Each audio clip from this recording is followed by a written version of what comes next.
రుచి అరగదు, నిద్ర సుఖం అరగదు అని ఏ మహానుభావుడు అన్నారా కానీ నిజమండి బాబు. ఇప్పుడు అదెందుకు గుర్తొచ్చింది మీకు అనుకుంటున్నారా? చిన్న షాపింగ్ పని మీద బయటికి వెళ్ళి వచ్చేసరికి 9 గంట అయ్యింది.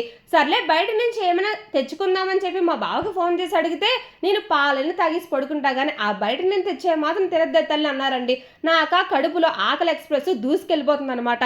ఏం చేద్దామని చెప్పి ఆలోచిస్తే మన విఆర్ఎస్ చికెన్ పికిల్ కోసం చికెన్ ముక్కను పర్ఫెక్ట్ కొలతలతో తెగ్గొట్టిన చికెన్ షాప్ రెబంకుల్ షాప్ దగ్గర ఆగి 1/2 కేజీ చికెన్ తెచ్చి నుంచొని వంట చేసే ఓపిక లేక పికిల్స్ దుకాణం కోసం ఎలాగో మకాం సెట్ చేశాం కదా, అక్కడే సెటిల్ అయిపోయి మొత్తానికి చికెన్ అయిపోయిన కడాయి విత్ చికెన్ పులావ్ అయితే చేసేసానండి.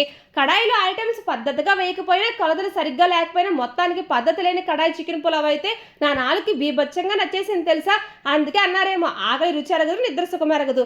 నిజంగా చెప్తున్నాను, ఫుల్ ఆకలి మీద ఉన్నాను కదా. సూపర్ అంటే సూపర్ ఉంది. ఇంతకీ మన ఛానల్ని ఎవరు సబ్స్క్రైబ్ చేయట్లేదు, చాలా మంది చేయట్లేదు. అందుకే ముందు సబ్స్క్రైబ్ చేసుకొని చూడండి.